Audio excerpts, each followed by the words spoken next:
திருச்சிற்றம்பலம். திருமங்கலம் சோலை வளமிக்க மழ நாட்டிலே அமைந்துள்ள ஓர் ஊர். இவ்வூரில் எழுந்தருளியிருக்கும் பெருமானுக்கு பரசுதாமேஸ்வரம் உடையார் என்றும் திருமழவுடைய ராயனார் என்றும் தாமவேத சிவரர் என்றும் பல திருநாமங்கள் உண்டு. தெய்வவள மிக இத்தலத்தில் நீடிய பெருங்குடிகளுள் ஆயர்குடி நன்றாகவும் ஒன்றாகவும் இருந்தது. அக்குலத்தின் பொன்விளக்கு போல் ஆயனார் என்னும் அடியார் அவதரித்தார். ஆயர் குலம் விளங்க தோன்றிய நாயனார் ஆனிரைகளை நிரம்ப பெற்றிருந்தவராதலால்தான் ஆனாயர் என்னும் நாமத்தை பெற்றார். இவர் செயல்படுவது தம் குலத்திற்கேற்ற தொழிலாக இருந்த போதும் மனத்தாலும் வாக்காலும் மெய்யாலும் சிவபெருமானையே எண்ணி எந்நேரமும் உள்ளம் மகிழ்வோடு இருந்தார். ஆனாயர் வேங்குழல் வாசிப்பதில் மெத்த கெட்டிக்காரர். ஆனிரைகளை காலையில் ஓட்டிச் செல்லும் போதும் மாலையில் திரும்ப அழைத்து வரும்போதும் வேங்குழல் வாசித்துக் கொண்டேதான் இருப்பார். ஆனாயர் வேங்குழலில் 5 எழுத்தினை அமைத்து பாடும் அருந்திறனை பெற்றிருந்தார்.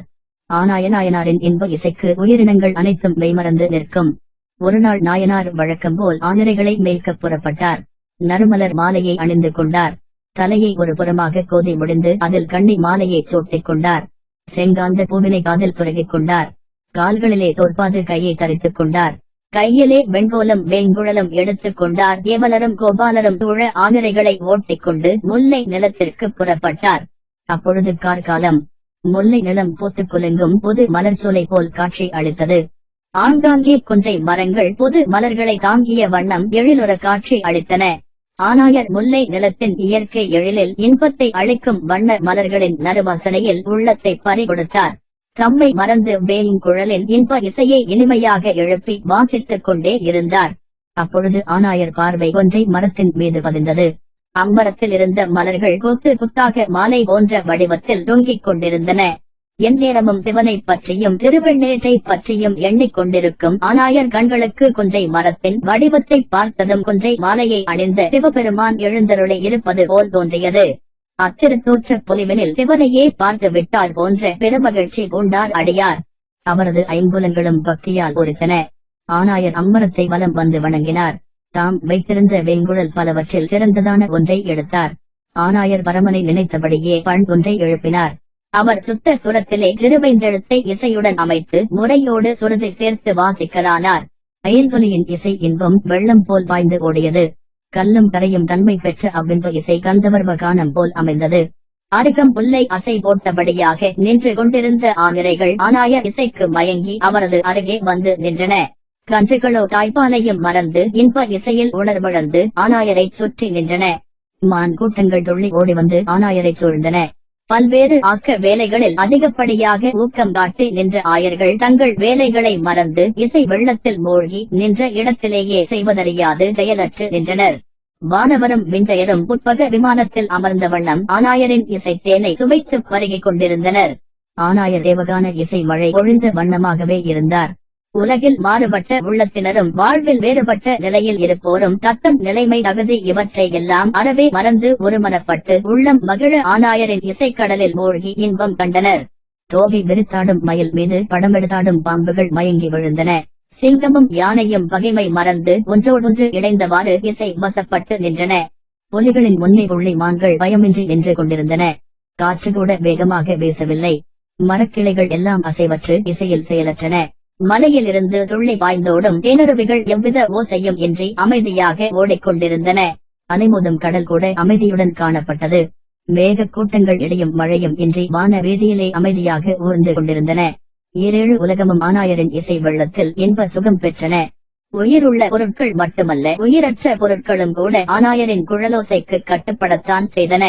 மண்ணிலே இருந்து எழுந்த ஆனாயரின் குழலோசை மேலோங்கி விரைந்து சென்று விண்ணகத்தை முட்டியதோடல்லாமல் கயிலை மலையில் வீற்றிருக்கும் உமாமகேஸ்வரனின் திருச்செவிகளுக்கும் ஊடுருவிற்று. வெள்ளி அம்பலத்திலே ஆனந்த தாண்டவம் ஆடும் அரணாரும் இசைக்கு கட்டுப்பட்டவர்தானே. இலங்கீஸ்வரனின் இசைக்கு அடிமையானவரான அவர் இன்று ஆனாயரின் இசை வெள்ளத்திலே மெய்யுருகி ஆனாயரை ஆட்கொள்ள பார்வதியுடன் விடையின் மீது காட்சி அளித்தார். ஆனாயரின் இசைக்கு கட்டுப்பட்ட கங்காதரன் ஆனாயரை வேங்குழலை இவ்வாறு இசைத்துக் கொண்டே எம் அருகே வந்து அடைந்திடுவாய் என்று வாழ்த்தி அருளினார். ஆனாயர் இறைவன் அருகேயே அமர்ந்து வேங்குழல் வாசிக்கும் பேறு பெற்றார். ஆனாயர் பெற்ற பேரன்று அருந்த பெரு. ஆனாயனாயனார் புராண சோசனம் ஸ்ரீபஞ்சாட்சரத்தை வேங்குழலினால் வாசித்தல். அனாதி தொடங்கி தம்மை வருத்தும் பிறவி நோயினின்றும் நீங்கி உய்ய விரும்புவோர்க்கு அந்நோயை நீக்க வல்ல பரம வைத்தியராகிய சிவனை உணர்த்தும் மந்திரம் ஸ்ரீபஞ்சாட்சரமேயாம். ஆதலால் இப்பஞ்சாட்சரத்தை சிவன்மாட்டு இடையராது வளரும் மெய்யன்பினால் மனம் கசிந்து ஓதுவோர் முத்தி பெறுவர்.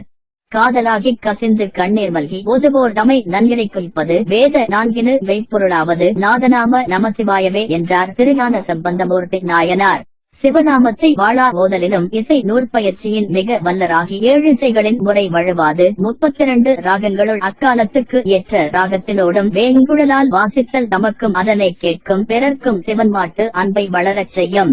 இதனாலன்றோ சிவநாமம் இதத்தோடு கூடுமாயின் சிவன் மிக பிரீதியுற்று எல்லையில்லாத திருவருளை சுரப்பர் என்க. சிவநாமங்கள் எல்லாவற்றிலும் சிறந்த ஸ்ரீபஞ்சாட்சரத்தை வேங்குழலினால் வாசித்து பெரும் பயன் பெற்றமையால் சிறப்புற்றவர் இவ்வானாய நாயனார். சிவனது திருவடிகளையே அன்றி பிறிதொன்றையும் சிறிதும் பற்றாத இந்நாயனார் அத்திருவடிகளில் எல்லை இல்லாத அன்பை வளர்த்தற்கு கருவி கீதத்தின் மிக்கது பெரிது என்று என்னும் கருத்தால் அன்றோ ஸ்ரீபஞ்சாட்சரத்தை வேங்குழலால் வாசித்தலை தொழிலாக கொண்டனர். அது இங்கே தம்பெரு மானடியன் ஒரு காலத்தின் மேவு துளைக்கரு விக்குழல் வாசனை மேல் கொண்டார் என்பதனால் உணர்த்தப்பட்டது. இவர் உருகியூன்றிய சிந்தையில் அன்பையுடையவர் ஆகி வாசித்த இவ்வேங்குழல் வாசனையானது எவ்வுயிர்களையும் இசைமயமாக்கி கசிந்து உருகச் செய்த பெருவியப்பை இங்கே ஆசிரியர் சேக்கிழார் நாயனார் விரித்துரைத்த அருமை திருவாக்குகளே எம்போலைகளுடைய கண்ணில் செய்யும் கசியச் செய்யுமாயின் அவ்வாசனையின் பெருமையை யாமா கூர்வல்லம்.